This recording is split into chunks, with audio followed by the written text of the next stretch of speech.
Hi, I'm CarolCARE, President and founder of CarolCARE. It's an organization dedicated to providing resources, relief, and hope for caregivers. So, who in our audience today is a non-paid family caregiver of an elderly family member? I would bet over half of you.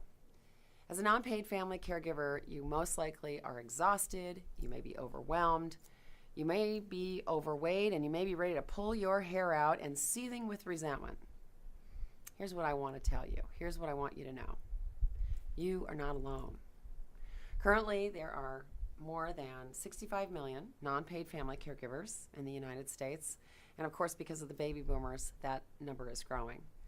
Approximately 66% of those family caregivers today are women, and the emotional and physical toll on these women caring for their elderly loved ones is absolutely enormous.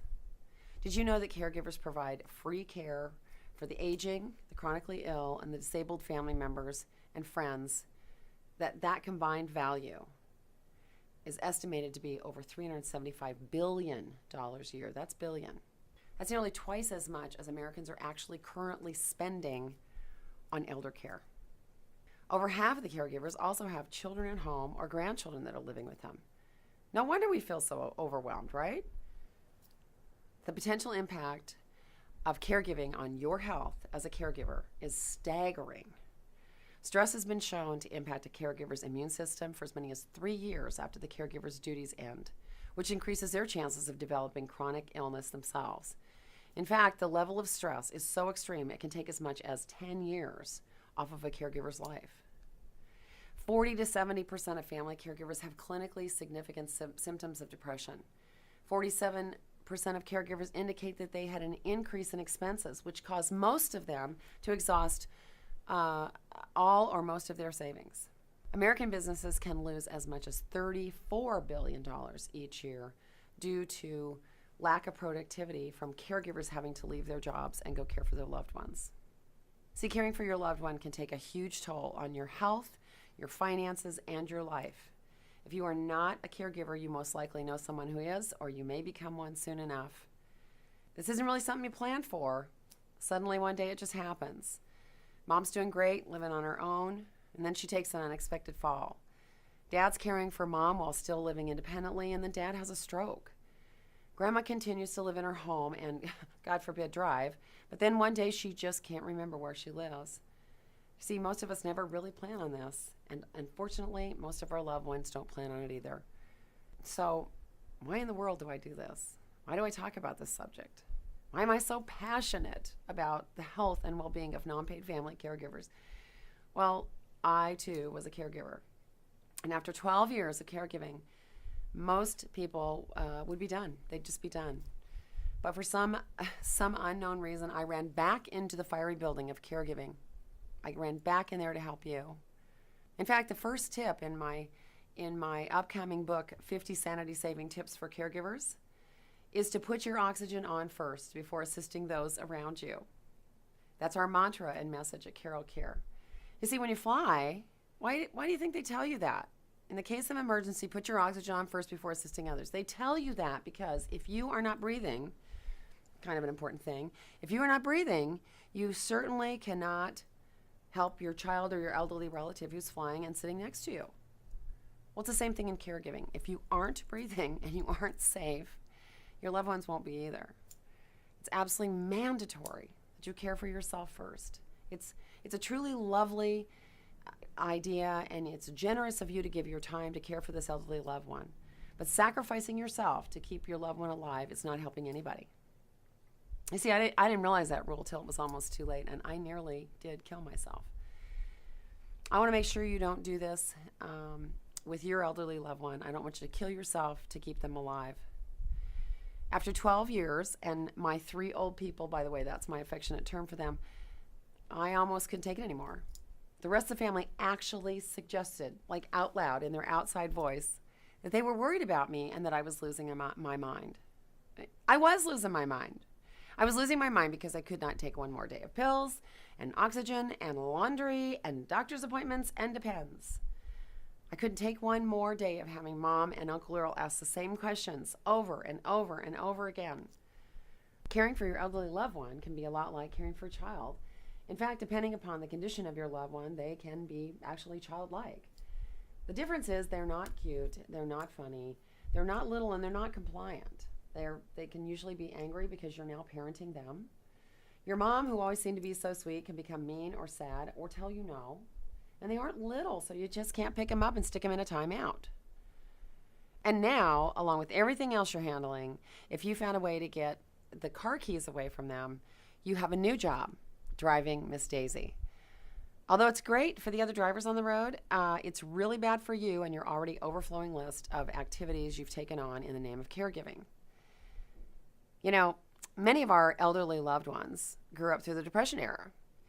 One of your many frustrations as a caregiver may be that your loved one does not want to part with a house full of belongings. After moving Dad to an Alzheimer's facility and Mom to senior apartments, it was my task to clean out my childhood home of 43 years. Months later, barely able to lift the weight of my own arms, I finally got to the last frontier. It was the garage. Here is where my dad's Depression-era thinking was in full swing. I found at least 10 broom handles, just the handles. There were no heads on the brooms. There were 25 or 30 hooks and eyes strategically placed on a wire, the kind that you'd use to close the screen door. Yeah, they were hung across the wall, sort of like a piece of contemporary art at the Guggenheim. Then, along the side wall, I noticed a large pile of old wood.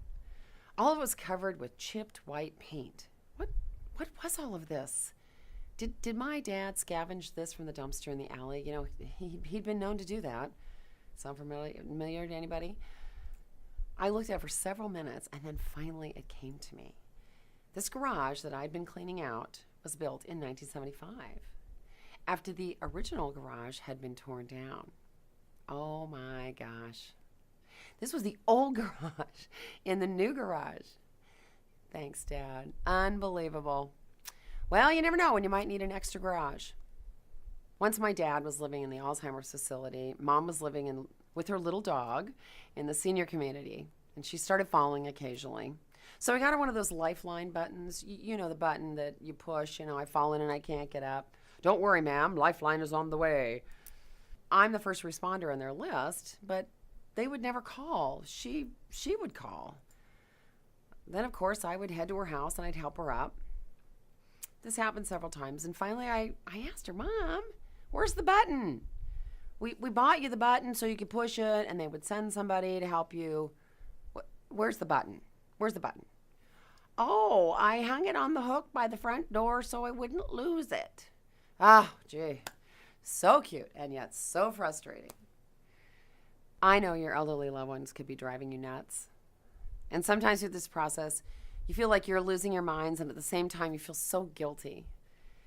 There is no doubt that your job as a non-paid family caregiver is a tough one. You never really plan on this, and then one day your elderly loved one is in need of your help, and boom, you're a caregiver. You already had a full life, and now, with all the things you had to do for your loved one, your life is twice as full. You're tired, you're overwhelmed, and oftentimes you'll reach the breaking point. It's just unbearable for you. But what does it look like for them? Your elderly loved one had their own full independent life. If they needed a couple things, they just hopped in the car. They managed their own lives and paid their own bills. Their visits to the doctor were private, and they certainly could take a bath by themselves and manage their own hygiene. Now, you're having to do a lot of these jobs for them, and they've lost a lot of their independence. Maybe they've had to leave their home that they love so much. They might feel isolated. This causes them to feel angry and resentful. This eventually makes them feel depressed. They can't do as much, and they don't feel like there's any purpose in their lives. So they focus on the tiny details that really don't matter. Oddly enough, the longer you're a caregiver of your elderly loved one, the more you begin to experience similar feelings. You feel isolated because you've had to give up so many of your activities to care for your loved one. That causes you to be angry and resentful. Then you're depressed about the situation. And now you find yourself distracted with silly, insignificant details because those seem easier to deal with than the bigger issues at hand. See, I call this interesting phenomenon between you and your elderly loved one the mirror image. If you stop a moment and you realize you and your loved one are experiencing many of the same feelings, it may help you find a little more compassion in your role as caregiver. It may also be an interesting conversation to have with your loved one, as they may not understand what you're going through. Caregivers are a special tribe. Yep, we caregivers are a special group. Characteristics of a typical caregiver are that, naturally, we care. We're loyal, like an old dog sleeping on a rotting porch. We rarely say no. We just get the job done. We have balls, and constantly we're keeping them all up in the air. There's never time for a breather. We just have to keep juggling everything. We seem to muster up energy to take on whatever's on our plate, even if there's a dinner plate and a side plate and a salad plate, and even when there's no energy left. We also manage to take care of everyone else first and seem to not take care of ourselves. We're the last people to get what we need. We seem to always put others first. Did you know that there's actually a condition known as caregiver syndrome? Really? It's similar to post-traumatic stress disorder. In 2007, a Baltimore neurologist coined the name and called it a debilitating condition. You see, depending upon how long you care for your elderly loved ones, you can actually reduce your own lifespan for up to 10 years. It took me 4 years to get back on track after the passing of my third and last elderly loved one. Do not follow my footsteps. I want you to have a life after caregiving, and I want you to do it without the effects of caregiver syndrome. I want you to take a moment and ask yourself this question. Who, besides you, will be affected if you do not change your ways and find a new and better way to care for yourself first? What are you risking? Your children? Quality of time with maybe your grandkids? A shortened lifespan with a loss of your own health and mental well-being? Frustration and conflict with your spouse?